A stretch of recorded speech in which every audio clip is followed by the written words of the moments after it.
ये भाई स्वागत है आप सभी का हमारे नए वीडियो में। आज जा रहे हैं दवाई स्प्रे करने। एक खड़ा ट्रैक्टर, बस चलते हैं। वहाँ पानी का सिस्टम नहीं है ना, तो ये ढोल लेके जा रहे हैं साथ में, इसमें पानी है और दवाई स्प्रे करनी है। चलो चलते हैं। सभी ट्रैक्टरों में भी दवाई स्प्रे का सिस्टम चल रहा है।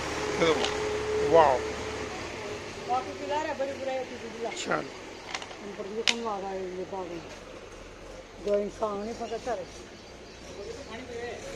पानी की तो चाहिए। आज हम जा रहे हैं दवाई का स्प्रे करने के लिए। तो पटियाला दवाई एक भाई फिर से 3 बीघा खेत में, और देखो ढोल लेके जा रहे हैं साथ में पानी का। हम दवाई से मतलब टंकी से दवाई नहीं फेंकते हैं, क्योंकि उससे क्या होता है, नलची से है ना काफ़ी सारा नुकसान होता है। सोयाबीन टूटती है और उसमें आदमी भी ज़्यादा चाहिए होते हैं दवाई फेंकने के लिए, तो इतने आदमी नहीं है। आराम से फेंकते आते हैं। चलते हैं और दिखाते हैं आपको आगे की।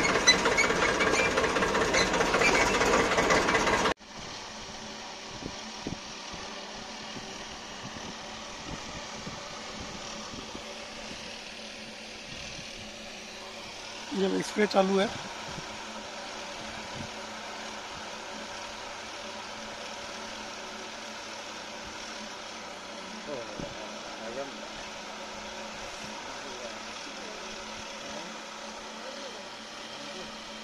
तो सभी खेतों में लगभग दवाई का स्प्रे चल रहा है, ट्रैक्टरों से, टंकियों से, और जिसको जैसा अच्छा लगता है वो इसी प्रकार से दवाई स्प्रे करता है। हम तो हमेशा से जो हाथ वाली मशीन होती है ना, उसी से फेंकते हैं, क्योंकि काफ़ी सारी मात्रा में सोयाबीन टूटने को मिलती है जब हम नलची से और बड़ी मशीनों से, मतलब ट्रैक्टर की मशीनों से जो फेंकते हैं दवाई, तो उसमें काफ़ी सारा नुकसान खेतों में होता ही है।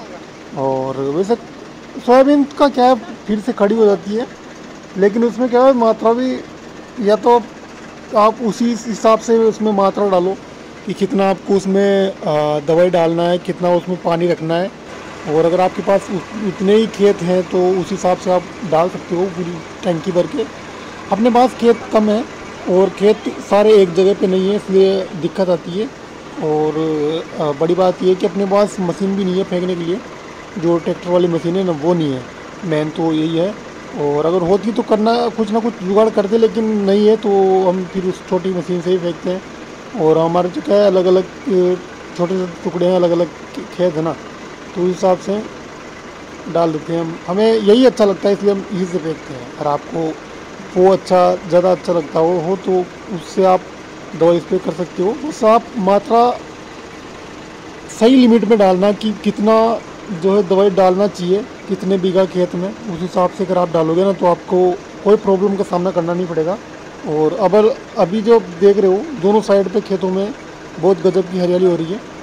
और कुछ दिनों पहले भी ये सारे जो खेत है ना, सब ऐसे पड़े थे काले होके, क्योंकि गर्मी थी। और देखो बरसात आती ही हर किसान का सपना होता है कि उसके खेत में भी सोयाबीन उगे, मतलब कोई भी फसल बो, मक्का है, सोयाबीन है।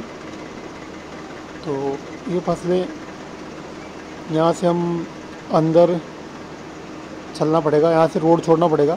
यहाँ से पूरा रास्ता कच्चा है, तो ट्रैक्टर बहुत धीरे धीरे चलेगा, पहले दूसरे गियर में, क्योंकि पीछे अपने डोल बंधा हुआ है।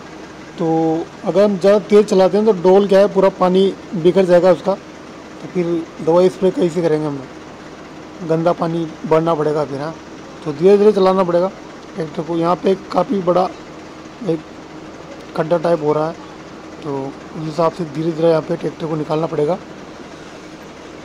तो अभी फ़िलहाल तो चल रही है चारे की दवाइयाँ, तो चारे की दवाइयाँ फेंक रहे हैं। अभी मान के चलिए आप 15-20 दिन बाद फिर से दवाई स्प्रे करना पड़ेगा, वो होगी इल्ली की। और 15-20 दिन नहीं, मान के चलो आपकी 1 महीना मान लो खींच के, मतलब जब ये अपने सोयाबीन जो है ग्रोथ करके ये फूल निकलने लग जाते हैं ना, उसके आसपास, और उससे पहले भी कई खेतों में हो जाता है कि पत्तों पे इल्लियाँ लगने लग जाती है, तो उसका फिर स्प्रे करना पड़ता है फिर से डबल। तो ये तो यार खेती में तो ऐसा चलता रहता है, दवाएं स्प्रे काफ़ी सारी करनी पड़ती है। और ज़्यादा स्प्रे भी नहीं करना चाहिए, जो ज़रूरत की वो ना वही डालना चाहिए, क्योंकि इससे पीछे जो फिर से भूसा निकलता है सोयाबीन वाला, तो वो फिर से बेसिक आती है, उससे फिर बीमार होती है। तो ये सब चीज़ें ध्यान में रख के ही आपको दवाई स्प्रे करना चाहिए, तो आपको कभी भी कोई भी प्रॉब्लम का सामना करना नहीं पड़ेगा। वरना फिर से वही रोना धोना कि यार ये ऐसा हो रहा है वैसा हो रहा है ना। खुद मतलब काम करोगे ना तो कोई दिक्कत नहीं है, और अगर सारा दवाइयों पे और मज़दूरों पे छोड़ दोगे ना तो फिर दिक्कत तो आनी है। कम करो लेकिन खुद काम करोगे ना तो अच्छा है, मेरा कहने का मतलब ये है। बाकी ये जो रास्ता है ना बहुत ही पेचीदा हो जाता है बरसात में। अभी इसमें गर्मी में हमने काफ़ी सारा जो मलबा डाला था कि आगे जाके जो रास्ता है ना कि बिल्कुल मतलब कीचड़ वीचड़ लगभग पूरा टेढ़ा मेढ़ा सा रास्ता है ये।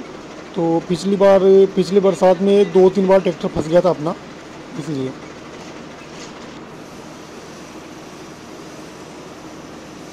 यहाँ पे देखो आपको दिख रहा है कि दवाई स्प्रे चल रही है, और इसमें ना बहुत ध्यान से दवाई स्प्रे करना पड़ता है। अगर आप चूक जाते हो और कहीं पे अगर डबल फेंक दिया ना तो फिर उसमें सोयाबीन को नुकसान है। सोयाबीन आपकी नमटगी मान लो, क्योंकि टैंकर में होना है ना, उसमें फुल ठोक के चलता है सिस्टम।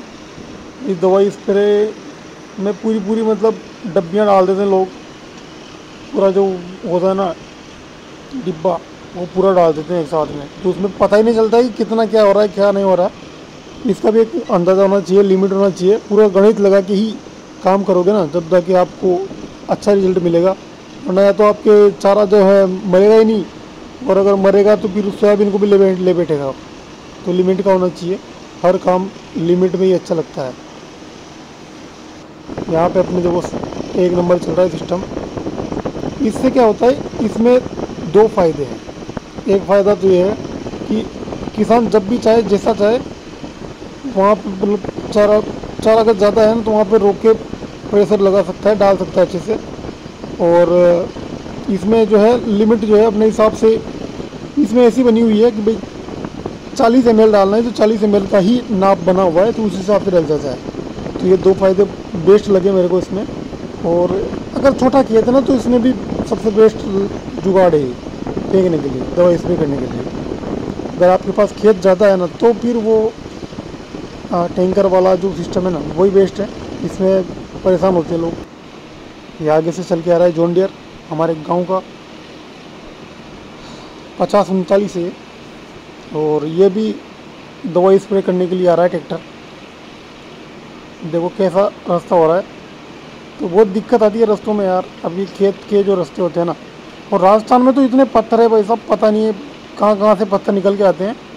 तो सब चीज़ों को ध्यान रखना पड़ता है, टायर वगैरह का सबका।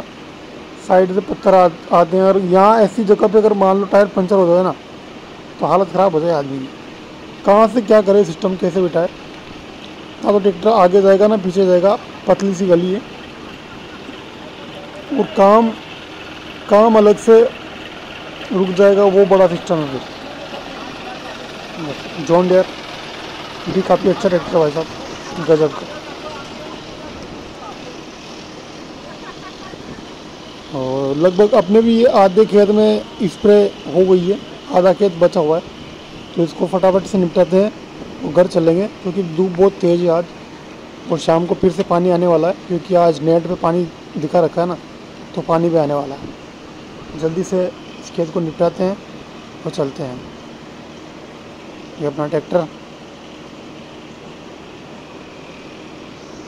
ये पंखा चल रहा भैया मस्त। आदत इसको भी हवा खानी है। देखो कैसा लग रहा है, बहुत धीरे चल रहा हो, बहुत फास्ट चल रहा है लेकिन। Thank you so much for watching, मिलते हैं नेक्स्ट वीडियो में। Thank you.